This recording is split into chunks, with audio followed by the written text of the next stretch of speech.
Leslie, thank you so much for joining. I'm so happy to have you as a guest. I've been pumped all week. I am jazzed as well. This is going to be such a delight.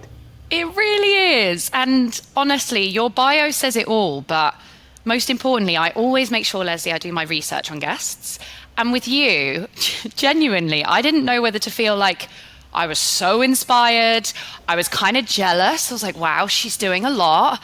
But I was also concerned, like, do you even get any time to sleep? So I kind of want to dig into this because it's a great place to start where you've just worn so many hats in your career. So, just to recap for the listeners, head of sales, fractional VP, CRO, speaker, coach, mentor, author, which we'll get to later, advisor, lecturer, content creator, and now founder.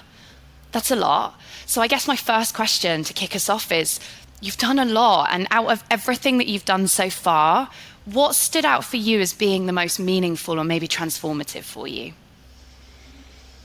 Oh my gosh. Maybe most transformative is that I spent 2 years at a bootstrapped early stage startup. I was employee number one with an absentee founder, like intentionally absentee. I knew that's what I was walking into. And while I theoretically knew what I was walking into, I was deeply, deeply unprepared for the reality of what it meant to create an MVP, to stand up the entire and execute the entire go to market strategy.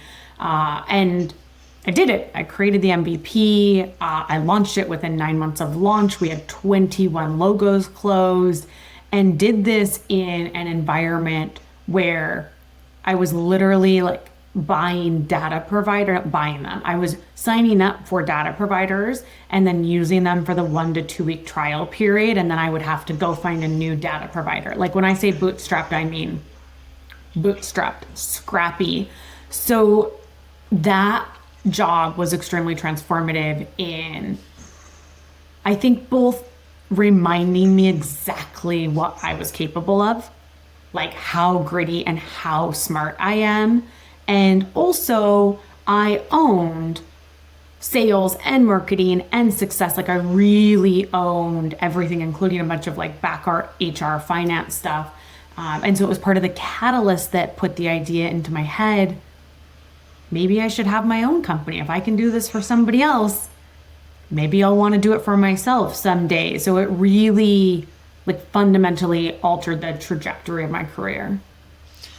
I am resonating with you so much because my background, Leslie, is we're not a bootstrap company, but I work for a scaling digital media company and I relocated to New York to do that. And I was basically employee number one for North America. And my job is to grow and scale this region. And it's been the best journey I could have ever asked for in terms of the learning and the growth development. It's been really hard at times. However, I can now say that we've already hit Q2. We're reforecasting up for the year, so it's worked. But it's been a lot of work. It's been a lot of hustle and grind to get there. I guess my question for you is, where did you where where did you learn the most? I mean, that's one part of it, but what about some of the speaking events that you do or advisory work? How do you constantly kind of self-teach and self-develop? Books, I suppose. I don't know, Lauren. I don't think it's a specific thing. Which, like, I know that you're also a really curious, like, learn it all type of person. And there's not one thing that's the silver bullet that's like, oh, if I read books, I'm gonna be the best. I'm gonna know the most. I think it is more having that, like, that mindset, that approach to life of just being like genuinely excited to consume and apply new knowledge. And so it's not that it's one event or one book or one person. It is really, I think, just enjoying the process of like learning and trying new things and being okay with the understanding that by trying new things, that means I am setting myself up for failure because not everything can work out. And just like, I just think being okay that failure is going to be part of the process of leveling up. Brilliant. I always say out of hardship comes growth. And I also love it when people talk about imposter syndrome in a different way, where if you're feeling out of your comfort zone, you're probably in the right place. And it sounds as though with everything you learned from that bootstrap startup, you were uncomfortable, but it pushed you to learn and wear all the hats that you're now able to wear. I guess what's been your favorite thing that you've done? This for sure. I don't even know why I had to think about it. It's for sure this. Immediately Yeah. my brain went to like which role was my Right. favorite. But it's none of those. Okay. It was never working for another person, which doesn't mean I am not grateful for that experience. Like the experience and the expertise and frankly like grinding it out for many, many years is what enables me to do the work I do now with a tremendous amount of confidence and value that I can bring to my clients, like to the broader community through my knowledge. But the work I do now is for sure my favorite. I was never called to entrepreneurship. I never had a dream of being like a founder, CEO type. It was just not in my head as the direction that my career was tracking. But I'm the best boss I've ever had. Of course you are. Absolutely. And why don't you tell the listeners a little bit, Leslie, in terms of your founder hat and what you're doing now? What does that look like? Yeah. So two things I'll share. One is that I am a solopreneur. And I share this because one of the big things that held me back from imagining myself as a full-time founder was that I really only imagined like a founder being somebody who employed a bunch of people or scaled a company, and that just wasn't attractive to me. And so I specifically mentioned that I'm a solopreneur by choice. I'm a company of one. I do have 9 freelancers, 1099 folks that support me. So I'm not doing it by myself, but I am not an employer. I'm not trying to scale a company. My number one metric is freedom. It is living a life that I do not want to escape from. It is giving myself the space to be thoughtful, to be strategic, to feel joy, to learn. So like I think it's just maybe different than what other people are doing when they say they are founding companies or they are like wearing the founder hat. Absolutely, because I think it's an interesting topic, isn't it? If you think about working in sales, there's a talk a lot of this like high pressure environment, but I think you've just proved that you can build up your knowledge and skill set. And if that environment doesn't suit you for some reason later in your life, then move on, do your own thing. It can be a solo one-man band, or you can build a company and scale it from there. But take the route that works for you in your lifestyle, I suppose. Yes. Yeah, absolutely. 100%. And then the work I actually do is B2B outbound focused. So like I spent a ton of, I've made 250,000 cold calls. The teams that I've managed have made well over 10 million. Like I've done the sales messaging, I've done the direct mail, the events, the LinkedIn. So outbound is so central, so core to my success as a seller. But I also spent a tremendous amount of time like penetrating and selling to the C-suite. And so I originally envisioned that I would probably do consulting that was more focused on helping folks understand how to speak to, sell to, like close with the C-suite. But folks don't need help negotiating deals is what I'm realizing. Like that, like if you're asking for negotiation training, it's probably indicative of you not understanding that the deals were lost much, much, much earlier in the process, and often as early as top of funnel. So one of the things I kept coming back to in that first year of doing this full-time founder work and trying to kind of find my scope and find my niche is that people constantly said, I need more pipeline.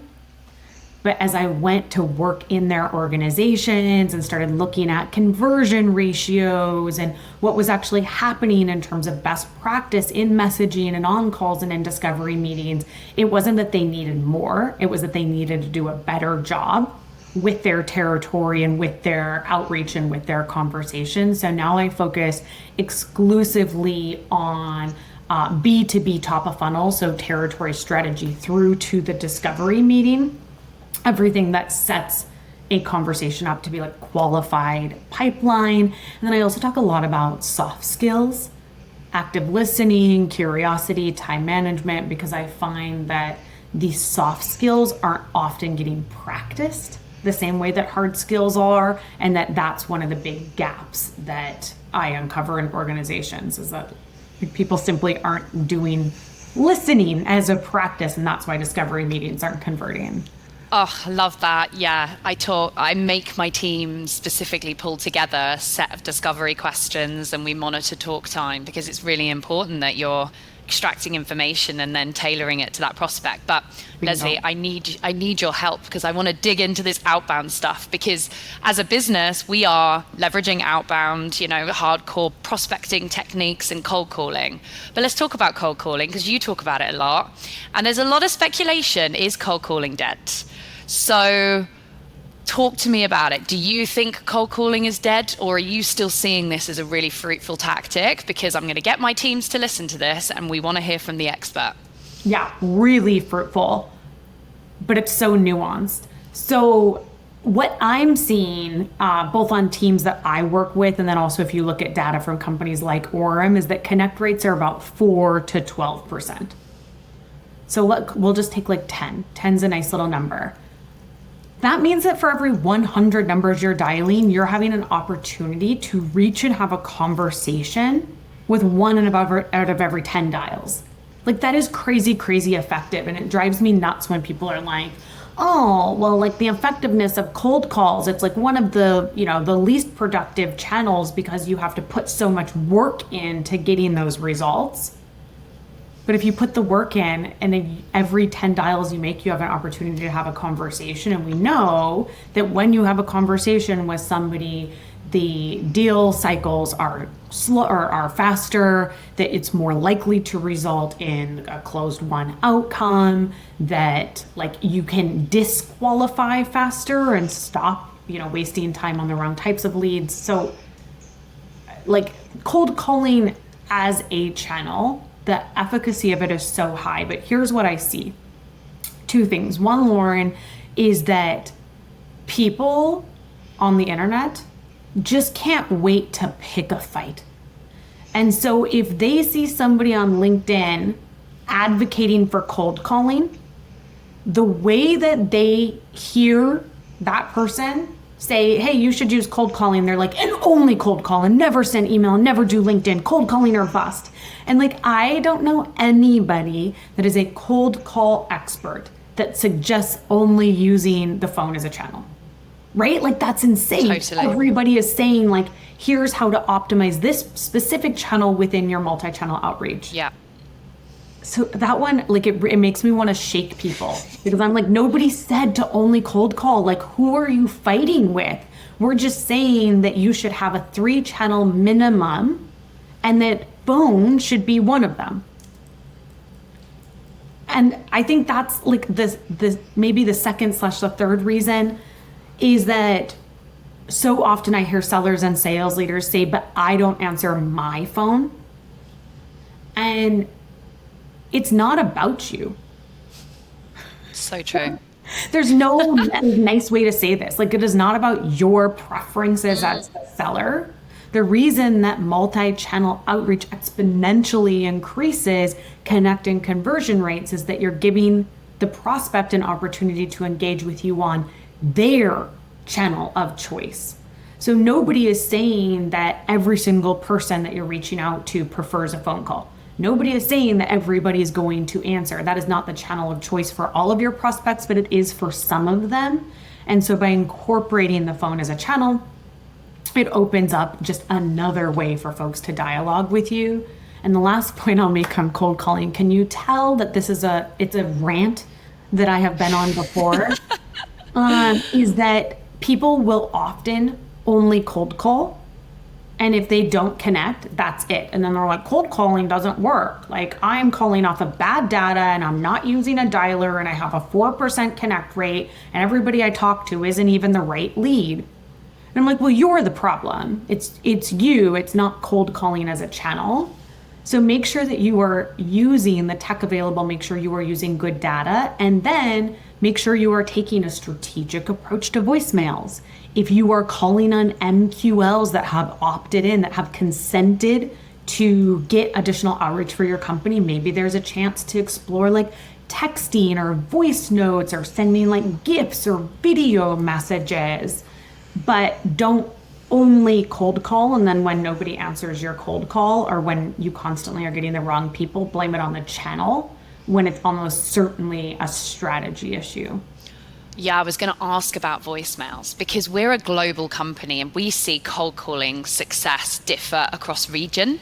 And it's quite interesting because obviously my entire career I've been in London, so calling across Europe, and I found the connection rates were actually higher than they are in North America. Although I have said to my team, and hopefully they are listening, we still need to build more data to understand those connection rates, and we have calling functionality and tracking software that's now allowing us to do that. But I always leave voicemails. I must say my British accent does help me here. People do remember me, and I do use that when I follow up my emails as well. So I wanted to ask you kind of 2 to 3 questions here in one. One, Leslie, what is the hook that you use that works? Because we can talk about humor, we can talk about going in and being really professional, we can talk about, can I get 30 seconds of your time? Let's start with that. What's your favorite hook that just time and time again just grabs their attention quickly? Yeah, relevant reason for the call. Like full stop. It is the only thing I use because it is about making it worth it for them. And so the way I think about all of the sales messaging, all interactions with buyers is what have I done to earn the right to ask for their attention? And so for me, and part of this is because I spent a huge chunk of my career selling to the enterprise, and you simply do not get the CFO of a Fortune 250 company to stay on the phone with you to be like, do you want to roll the dice and see why I called today? Like, click. But I've also called on SMBs. I've also called mid-market. And so this is as advice that I have found to be true regardless of company size, regardless of seniority in the organization, regardless of industry, that getting to the point and telling them immediately something that is relevant, something that matters to them, instead of making it about ourselves, our company, our product, or instead of trying to like hedge the discomfort that we might feel making a cold call, like with humor or with like some, kitschy permission-based opener. And then I will use that same relevant reason for the call as what I say in my voicemail. And then you already nailed it, Lauren, that I always use my voicemail to point back to my email and my email to point back to my voicemail to increase engagement on both of them. And what would you say in your email that connects to your voicemail? Would it be the relevancy, the problem that you've called out, who you are? Definitely not who I am, because they don't give a shit. Also true. They literally could care less. I think we need to and my so yeah, drop the ego. Totally, it's going to be whatever that relevant reason for the call is, and sometimes it's not over-engineered. Sometimes it's literally just like, P.S. We'll try to catch you on your office line later today.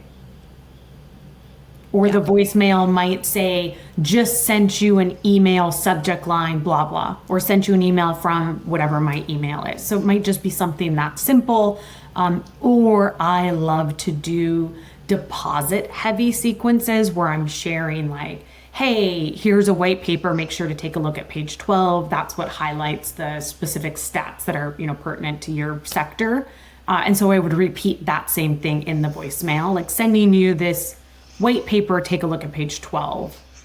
Absolutely. And I think we've just done a big email training for our teams on problem-based selling. Yay. And actually how, you need to be short, concise, to your point, not about we, always about them, always about an understanding of what's challenging in the market, how you're helping to solve on it. And one thing I also love as well is not asking for time. I think as sellers, we always ask someone for time. Do you have any time next week? Do you have time for a coffee? Can you meet me? Or maybe it's just offering them something of value. You mentioned there an ebook, calling out an article, saw this and thought of you. So yeah, the other thing is, saw this, thought of you. I think it's always what I'm trying to say to my team and sort of educate people on is always adding value. It's always what is the reason that you're calling that person and how can you fundamentally help them? Yep. And I love that you brought up voicemails because I say it all the time. Don't be afraid to leave a voicemail. Let them remember you. Be strategic, as you rightly say. My last question before we move on is, what's your opinion, Leslie, on texting? If you haven't spoken to that person, would you send them a text and say, this is who I am and why I called? If you're interested, here's my number. Or do you think that's pushing the boundary a little bit? If you can do it legally, it's a 100% yes for me. Also true. Yeah. Also true. I guess that's a 100% yes. Yeah. Is that when you say legally checking the DNC requirements, right? If someone's got do not contact. Like California, for example, in the US just has they're persnickety with their consumer protection laws. So just being aware of the local laws most of them, what I have found is that most of the no cold texting are marketing, generic marketing outreach or ads. Right.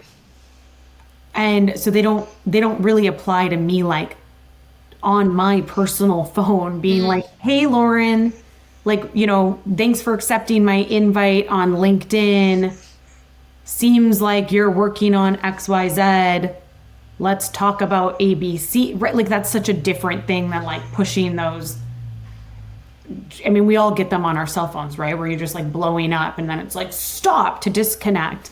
Yes. But, text is a 100% yes for me. And I say that a bit guarded to make sure that people are not breaking the law and getting into trouble. And they're well, Leslie said that. I'm with you. Let's just caveat that for the listeners. Be strategic, be smart, be creative. Definitely consider voicemails. If there is, maybe it's a referral, as you rightly say, someone's connected and you feel comfortable, there's nothing wrong with following up on a text. Yeah. One thing I've seen some success with as well, Leslie, is when people connect with me on LinkedIn, is sending them a short video. Obviously not pitching, but just literally humanizing that I am a real person behind a screen and there is relevancy to your point in terms of why I'm reaching out. And there's a few things that I'd love to send them that are customized for their business. Let me know if that would add value in any way. And sometimes I feel like the visual of a person, we're not robots, there is someone there, or a voice note. I quite like a voice note. I don't know how you feel about those two tactics. I mean, it's pretty much the only way I communicate on WhatsApp. It depends if I'm getting a voice note from somebody who I'm totally unfamiliar with. And a video's not as much because you can see what's on the page before you open it. But I've gotten some voice notes that are slightly unhinged. And so now I think I'm a little bit jaded and don't, but here's a really important point to thread all these things we're talking about is that people will say cold calling's dead because if not everybody is answering their calls and not every call is converting to a meeting, then it wasn't worth it. But there's still a lot to learn from the calls that didn't connect or that didn't convert to a meeting. And they're well, nobody returns my voicemail. So stop asking for people to return your voicemail and instead use that voicemail to point to an email message or the videos. Well, people don't reply when I send videos. Right, but they still open them and watch them. And so you are there's some brain science happening and in sales we often call it stacking, where we're stacking multiple touches and we want them close enough together that we can remember. In psychology they call it the mere exposure effect. Just because you are not getting that immediate conversion from a touch doesn't mean that it didn't work. It just means you have to keep going until you reach the level of layers of outreach of relevant messaging where it is a catalyst moment and somebody decides to reply and to learn more. Absolutely. It's familiarity, isn't it? And I think you probably noticed that with all your social platforms, because you are really active on social, not just LinkedIn, but also TikTok. I don't know how you have time for it, Leslie, but it's awesome. But again, I mean, I try to remain having a strong sort of credible presence on LinkedIn, posting about things that are important for my industry. And so many people will say, I saw your post. They didn't engage with it. They didn't like it. And in the last week, I think last week, I got 2 inbound leads from people saying, can you help me? We've been let down by another partner and I love all the stuff that you're posting about. Let's have a conversation. So again, I think for salespeople listening, you can't always attribute that someone is seeing something, but just remember human psychology, there will be familiarity there. They will recognize your name. They will see your number. They will watch that 2-minute video because we are curious as people. We want to see what's out there. And yeah, if you do it strategically over a long period of time, I'm sure you'll get the bites and the hook that you need. Absolutely. All right. So I want to stir the pot a bit. You talked about, people who just say cold calling. let's mix. People who just say cold calling is the only tactic that works. And I feel like a lot of people in sales talk about playbooks and best practices. So I wanted to know, what is a popular idea that drives you mad or that you think is like completely outdated in our industry? Oh my gosh, the list is long. Like one of the hills that I will die on is companies that have their CRM, and forgive me if this is you and your team, where the moment a discovery meeting, a first meeting with the prospect is marked completed and opportunity is auto-opened, it's not an opportunity. If the discovery meeting didn't end in qualification happening, meaning the seller has validated that the buyer is a fit, the buyer will benefit, is going to buy in the near term, and the buyer has validated, yes, this is something that I believe is going to benefit me and I'm going to actively explore purchasing it, then an opportunity does not exist. It was a discovery meeting. And this drives me nuts, both because I think it changes how folks approach discovery meetings. They don't approach them like they are still a top of funnel activity or a last opportunity to convert somebody into the buying process, where we're kind of changing from the selling process to the buying process. And 2, when we think about reapproaching our territory, we are sending the wrong messages to people because we're treating everybody like they were previously an opportunity. And so it minimizes the opportunities to like strategically reapproach people. That one, like, it really irks me. And I didn't grow up in SaaS. I grew up in service-based businesses. Got you. And so like when I started working with SaaS companies, and this was just the default because of Salesforce, it made me genuinely angry. Yeah, it's an interesting one, and we could probably talk for hours on it. And I won't say if we do or we don't do that, but I think it also comes from leadership and how businesses are defining open pipeline. Is it qualified pipeline? Is it like genuine pipeline you think is going to convert, or is it predicted pipeline? So it's a big conversation. But well, and it's also Salesforce. Like, it literally Yes. is Salesforce's fault because that is how they set up their processes. It is. And so, I will just blame it all on them. Yeah, and I think sellers, it's a funny one as well. Yeah, we can blame it on Salesforce. We have a love-hate relationship with Salesforce sellers. Love you, Salesforce. It's your fault. Right. And I always say to sellers, like, if you're going to keep opening loads of pipeline that isn't going to close, I am going to look at your close lost rate. So that's also going to work against you, not for you. So be smart with it. So true. And I think like there is a big issue right now with historically low closed won rates. Right. Like I think the most recent data I saw was like 32% of deals are closed won, which that's low. Why? Like, why are 68% of the people that we talk to that we're saying are like qualified to and interested in buying, they have a problem that they are aware of and that they want to solve in the near term? not ultimately buying. And like the 32 is high. Like I've seen some other data that is significantly lower. Yeah. Um, and so part of it comes back to also like respecting our buyer and their time and that philosophy. Like, what am I doing to earn the right to ask for my buyers' attention and their time and their consideration and ultimately their business? And I think that whole like auto opening opportunity just creates a lot of ripple effects that are not positive for the sellers or the buyers. Yeah, and it doesn't give a good view to the leadership team as to where you're at. It's the qualifying pipeline discussion, isn't it? So, Totally. talking of pipeline, Leslie, I'm really excited because you are now an author. Congratulations. I mean, it's huge, Yeah. right? I mean, it's definitely a long-term dream of mine to do what you've done. And I know how much hard work and grit and time goes into writing a book. So firstly, massive congratulations. Why don't you tell the listeners the name of your book, what inspired you to write the book, and why they should buy the book? Oh my gosh, yes, buy the book. Please buy the book.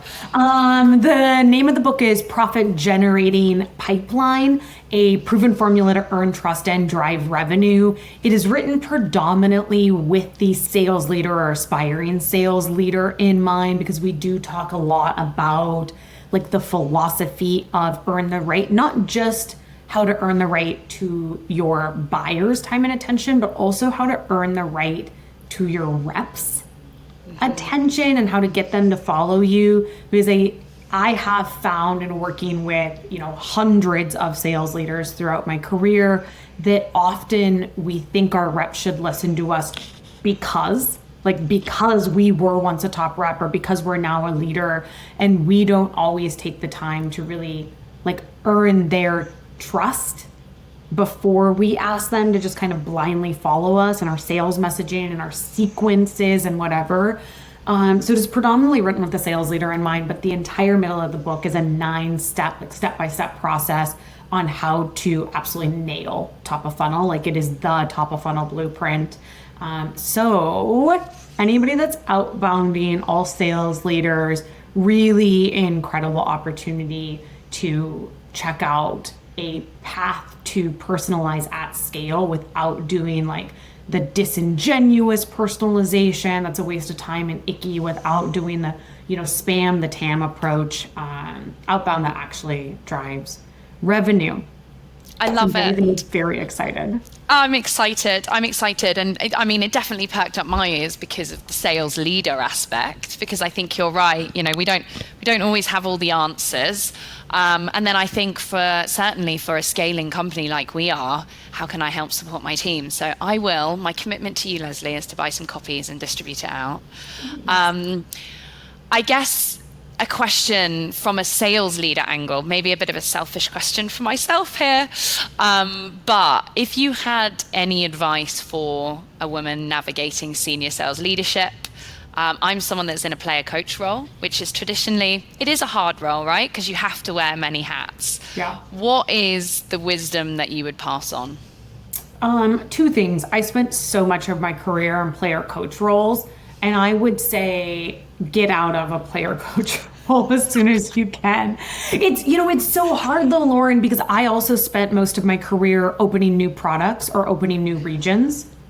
And so when you are first in region or first to a product, like you do have to lead from the front. And part of leading from the front is being in a player coach role, because you're selling and then you're growing the team. And when you only have maybe 3 or 4 reps, you can't really step away quite yet. So I get it. It is also, I think, the hardest role in all of sales, followed directly by being a frontline sales manager. That's true. It's true. I love that. The advice, get out of it. Yeah, but for real, I think something I wish I would have done a better job of is pushing my leadership much harder. I'm clearly mapping out the milestones and making sure that I had a lot more clarity on their commitment to what would happen in like a good, better, best scenario, so that I didn't just get caught like both carrying my own bag and then also being responsible for my team for like way longer than I should have been, which led to me, just my own story, burning out not once, not twice, but three, maybe three and a half. Really? Times. So it resulted in, yeah, some tough It's times. just so much. It's so much because you are doing two jobs. You are doing two full-time jobs. So it is a lot. But that is maybe very specific to you and I that have found ourselves in Yeah. these like player coach type of roles. Um, I think like my advice maybe to sales leaders more broadly, and this is something that came up a lot when I was trying to get to the crux of what somebody would walk away with after reading the book. And it was that like sales should be something that you are proud of. Like you should be proud of being in sales. It should be a profession that you flex your creative muscles in. It should be a profession that you have fun in. And I think so many sales leaders have forgotten that like they deserve to be proud of and be creative in and enjoy the work that they are doing. So if you find that that resonates with you, like push back on your leadership, find ways to flex those muscles more often. I mean, this is her like hellacious job market, so maybe don't go find a job today. Or, maybe put some irons in the fire. Um, but yeah, I talk to a lot of sales leaders, and I think a lot of them kind of feel like the joy is being sucked out of the work that we do, particularly with so much AI. Like it's already a profession that really struggles with trust and respect, and then AI is making it even harder Absolutely. to be trusted and respected. So my call to sales leaders out there is to index high on ways that we can build trust and build respect within our teams, with our leadership, and then with like broader community that we sell to. Absolutely. And it's a big thing I'm trying to do is the spin off to Wise. Wise is giving female leaders, female sales leaders a platform to talk about how they've been so successful and inspire the next generation. But there's another side to what I'm trying to achieve, which is called the Sales Revolution community. And that is open to absolutely everyone. And the goal is to create an army of sellers who are doing things right, who are doing things well, who are ethically selling, and exactly what you said, Leslie, to make sales a profession that we can be really proud of. On my website, I say that I'm sick and tired of the eye rolls. When I tell people I work in sales, it's like, oh, here we go. It's such a giving, wonderful profession. And you even said it at the beginning, listening, being curious. And I think in the roles that we've taken on, definitely being tenacious has kind of driven us forward. So I guess a question I had very quickly, and then I've got 3 quick fire for us to round up. But there's so many groups out there. I think whether you are an IC, whether you're a sales leader, you're always having to self-develop and improve. And sometimes I find it quite overwhelming where it's like, I could get sales coaches, I could take a course, I could join groups. I know that you've been part of companies like Pavilion or Girls Club. I think you even ran your own business book club. What would you say are communities that made a difference for you? And what would you recommend to someone, either if they're earlier in their path or later, that just helps them stay on trend? Yeah, Business Book Club actually meets tonight. Just a Oh, little bit after this. amazing. Yes, yes, There yes, you yes. go. Currently, so like as a senior sales leader and now a founder, the communities that helped me the most were ones that do have a pretty high fee to enter. Right. Like people are really paying to get access to it. It is usually vetted, like not just everybody can come in. So ones like the Pavilion Executive membership or like the Women's Sales Experts membership. And I found those extraordinarily valuable because the advice is more expert. Like it's not opinions. It's literally advice based on experience and expertise. And that's what I need right now. Early career, I was a part of a lot of incredible, like I love Rev Genius. That one's free. Like Women in Sales, Alexine's community, those ones are free. Those are incredible. Um, but I find that they are, for me personally, better for networking than for getting sales advice, simply because there are a lot of people that show up to those communities and give opinions. And then you have to take it upon yourself to like vet them. Is their opinion based on real experience or expertise, or, you know, are they just trying to be helpful, or are they just opinionated? What helped me a lot really career actually was doing like the HubSpot certifications, Coursera, Udemy, like edX, Allison. I paid for a lot of like virtual sales trainings that were, you know, not crazy. They were like $100 to attend this like 2 hour webinar. But I did a lot of the certifications and trainings that were maybe between the like 50 and $150 price point that I paid for out of pocket. Yep.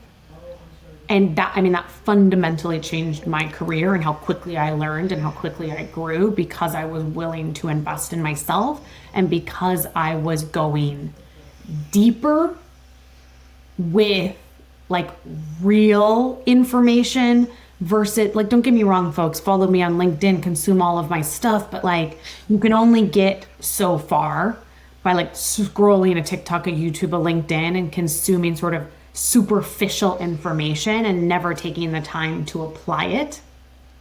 Yeah. So I do think it's really important to find good information and then go deeper with it. Amazing. And I'll put those links in when I publish. I'll create an article. Maybe you can just summarize some of those. But I think it's certainly worth time in your diary carving out. I mean, we're lucky in our company. They offer us a 4-day work week for global employees. I know we're a disruptor, but that gives me Fridays back. That's when I do my recordings. It's when I do my editing. It's when I do my side hustle. But everything that I'm doing with WISE and Women Inspiring Sales Excellence is like self-development and making sure that I stay on top of teaching and saturating myself in content. So anyone listening, it's worth it. 2 hours a week. Just do a course, virtual course. Stay up to speed, and it will, as you said, progress you further faster. Oh, I like that. Hashtag further faster. Yeah.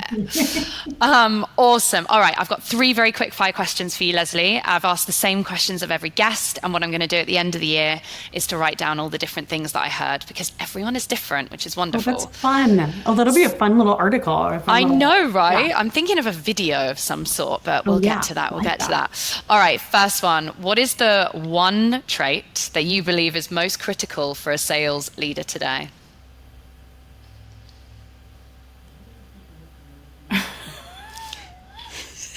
Just pick one, Leslie. Radical candor.